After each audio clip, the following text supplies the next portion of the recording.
Hello, everybody. Welcome to Psychology 301, which is Intro to Research Methods in Psychology. My name is Dr. Spilkin, and I just want to go over the syllabus with you for our online class this semester. Just to give you a little bit of an introduction, I have my PhD in clinical neuropsychology and a specialization in pediatric neuropsych.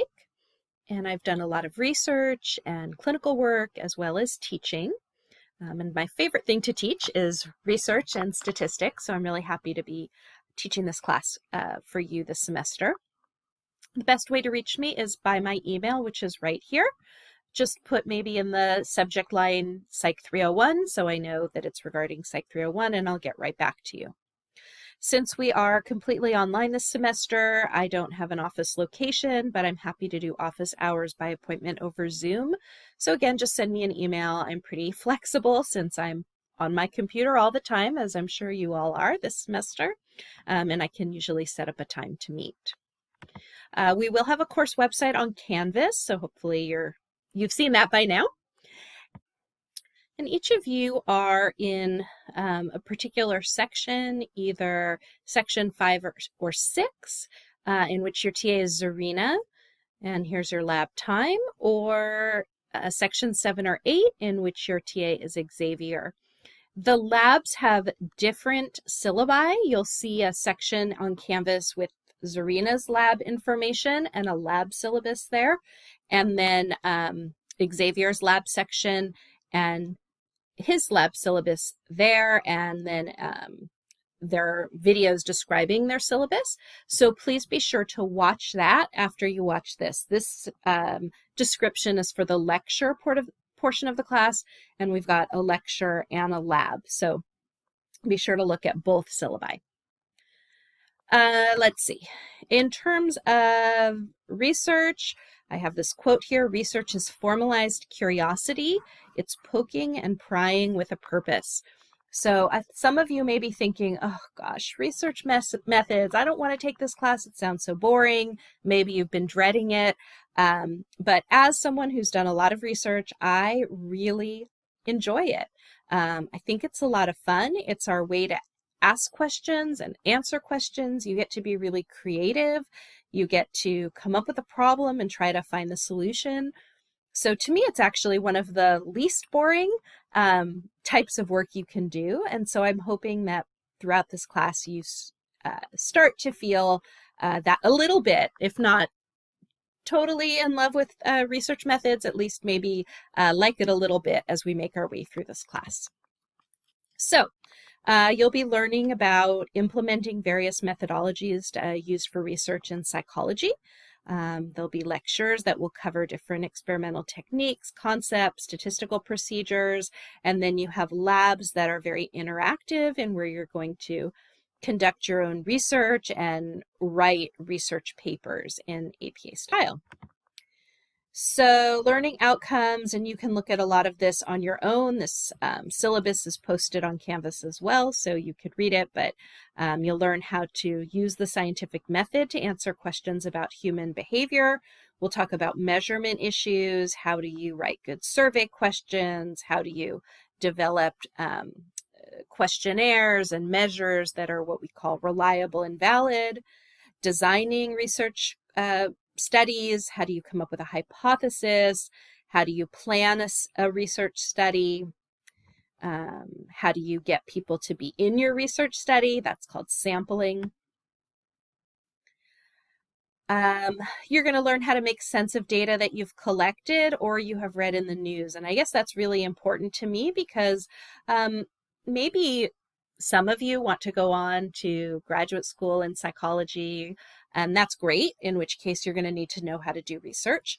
But for those of you who have no interest in doing any research after this class and just have to take this class for a requirement, you still are going to be presented with research findings.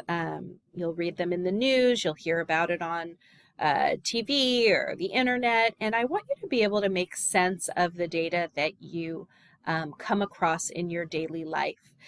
So how do you interpret the results? How do you evaluate how good their research study was? etc. So this is really a skill that can be very important just in everyday life. And then we do have a big part of the class, the lab portion of the class, where you're writing scientific papers. And you're going to learn about accuracy, how to write in American Psychological Association or APA style, and how to be an effective writer. Again, even if you're not planning on doing a lot of research writing in your future, you will have to do some writing wherever you work. If you're a teacher, if you're working in some kind of business, if whatever it is. And if you can write clearly, accurately, effectively, that will be helpful for you in your future. So I hope that you can see the usefulness. You'll get to read these if you want departmental learning goals on your own. In terms of required materials for the class, this is an immediate access course, which means that we've got 2 textbooks. We've got a research methods actual textbook by Morling and a writing with style textbook. And they are both available for you for free, starting at the first day of class and then through the add drop date.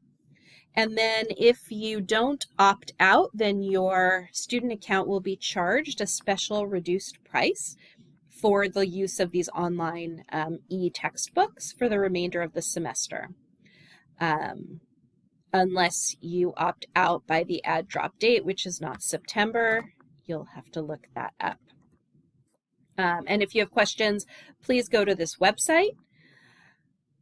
So you should have access to our material from the very beginning of the semester. So we've got writing with style, research methods, and you need the research methods 3rd edition with Inquizitive. And that student price is, I believe, $79. If you choose not to use immediate access for some reason, you can purchase the ebook. I've got the link here, and you could purchase Writing with Style perhaps in some other way, but it's more expensive. So up to you, however you want to do it. And then we have a lab manual that is provided for you on Canvas as a PDF. And then, of course, I have PowerPoints and slide presentations. That's all posted for you on Canvas. You will need access to a working computer for the entirety of the class. I understand that sometimes computers break, but you will not be excused from the assignments for a prolonged period of time due to not having access to a computer. So if your computer breaks, you might want to have a backup plan of what you will be doing, because, you know, I can give you a couple of days here or there, but certainly not like 4 weeks. I had my computer break and I had to send it away, and it took 6 weeks before it returned to me, so I needed a backup plan. So you might want to be thinking about that, particularly since we've got just a completely online semester. The class is fully online. I have non-synchronous lectures, so you don't have to come to lecture at any particular time. You could just listen to my lecture during the week when it's convenient for you. And everything will be posted for you online. Let's see, virtual participation. This is a learning by doing class. So your participation is important, and by participation, it means listening to the lectures, completing online activities, going to Zoom or lab office hours if you have questions. Certainly ask for respect to me as your instructor, to your TAs, even though we're online, respectful communication. In terms of grade challenges, when you get an assignment graded, you have 1 week to check your grade. And if you have a question, feel free to ask me or your TAs, particularly because we'll be doing some writing. You may have a question. Why did I get a point off here? Why did I get a point off there? Address all of the research writing questions to your TA. They'll be grading those, and they'll be happy to answer your questions. And of course, if a mistake's made, we will change your grade, or we'll explain to you why you missed that point. But do that within a week. And that's just a good policy in general as you're going through your academic career, is to be on top of things. You don't want to wait till the very last day of class and then come to me or your TA and say, I have a problem with, 27 of my grades and I want to talk to you about all of them. Just keep up on it if you have any questions. In terms of grades, we've got a number of different activities that'll be graded in this class. We have exams, lab work, Canvas activities, and Inquizitive assignments. I'm going to talk to you about that. These are our online homework assignments that come with our textbook. So exams, we have 3 multi-format exams, which means they're going to be multiple choice, maybe some matching and short answer. Not really essay exams, but short answer. The first 2 exams are 100 points each. The third exam is cumulative and worth 150. There will be study guides, and in terms of the cumulative part, I will let you know which, in the study guide, what information from the cumulative, basically part of the midterm, you need to know. All exams will include material from the book, from the lab manual, from our writing guide, lectures, and the different activities that we do. I guess they're not really in class now, they're online activities. You'll have 75 minutes to take the first 2 exams, 120 minutes for the final. They're administered online through Canvas, and I'll give you more instructions as we go along. If you have official accommodations from San Diego State and you need extra time on the exams, please email me the paperwork and please send me an email so that I can assure that you get the extra time you need.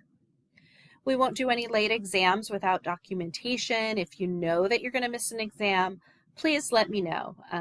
Again, I understand things happen, and this semester or this time in our lives is very complicated.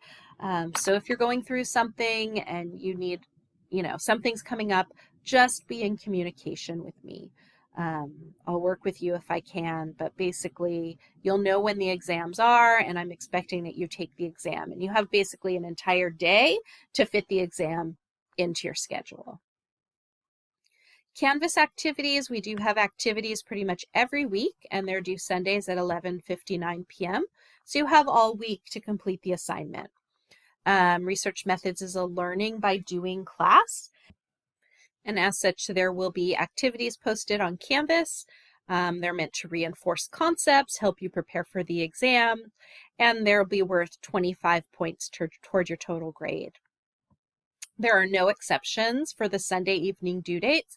So again, you have all week. The modules in this class will open on Monday, and everything's due by Sunday. You can do it any time during the week, but Sunday, 11:59 is the deadline. So there's no exceptions. I would suggest do your work early so you don't end up with, again, a computer breakdown, not having internet, I don't know, some kind of family emergency that comes up on Sunday night. Have the work done beforehand. Any assignments, so I said you can finish any assignments early. Any late assignments will have a maximum half credit. So if they're an hour late, if they're a week late, you get half credit for those assignments, and they must all be turned in by the last day of class, which is May 6th, to receive any points. So, that's the absolute deadline, but that would be for half credit. We have Inquizitive assignments that are due again on Sundays at 11:59.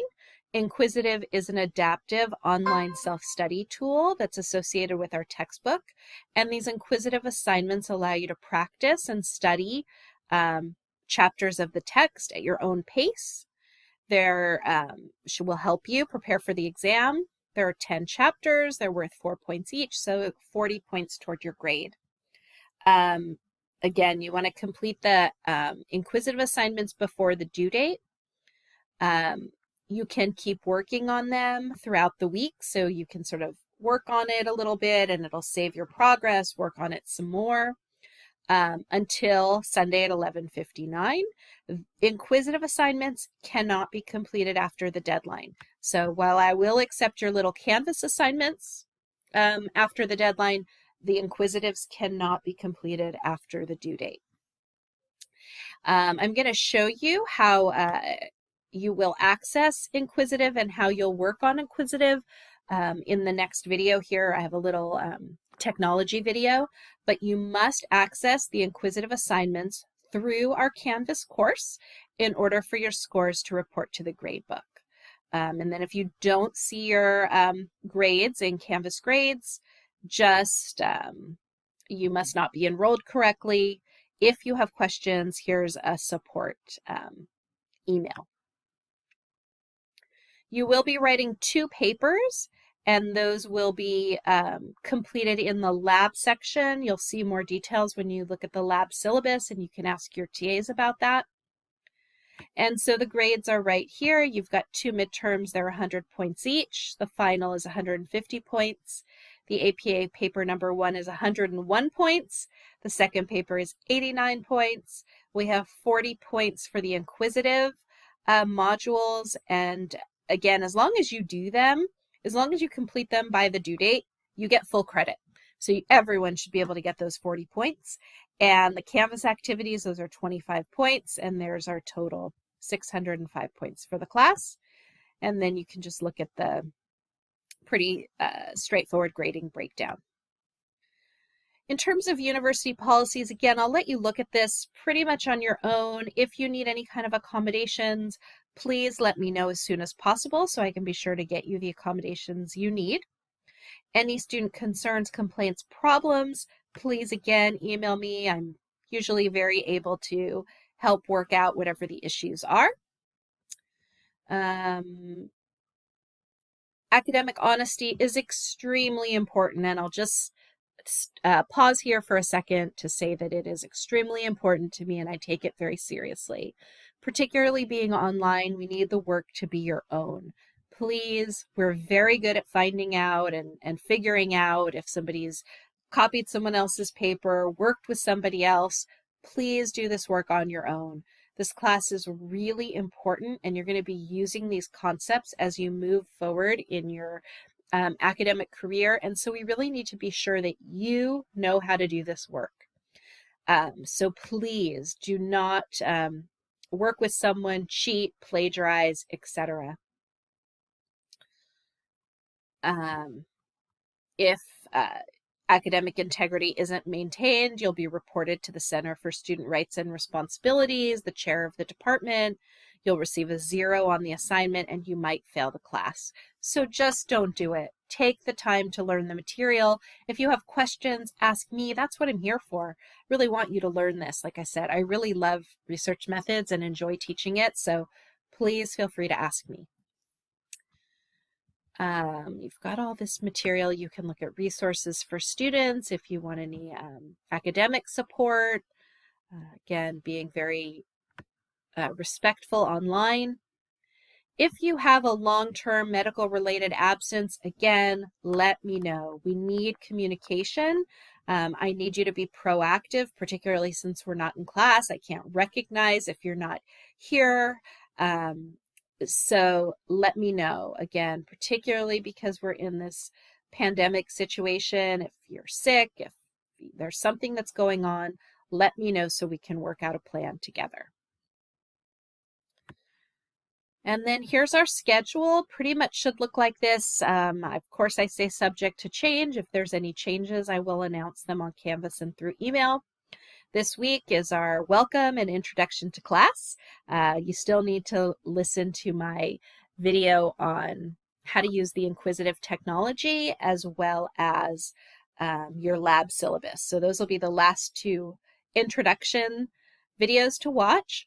Work out any technical issues you might have. Be sure you have access to the textbooks, and then you're going to work on chapter 1. Next week is chapter 2, sources of information. Chapter 3 is kind of a big chapter in our textbook, and so I'm breaking it into 2 weeks. And then we have our first exam, week 5. You're going to take the exam on Friday, the 19th, anytime between 8 and 11:59 p.m., and it covers chapters 1 through 3. After that, we have chapter 5, 6, and 7, measurement, surveys and observations, sampling, and correlation. And then we've got our second exam. Again, we take our exam on a Friday, so you have that week to study, and sometime between 8 and 11:59 p.m. And then we end up with simple experiments, confounding variables, ethics, experiments with more than one variable, quasi-experiments, and then we take the final exam sometime between, on Thursday the 6th between 8 and 11:59 p.m. It's mostly, we'll cover chapters 4, 10, 11, 12, 13, and then the cumulative part I will have on the study guide. It won't be everything, but it'll be some of the big concepts that we've talked about throughout the class that will be cumulative. All right, well, thank you very much. If you have any questions, let me know, and I'm looking forward to teaching you research methods this semester. Thanks, everybody.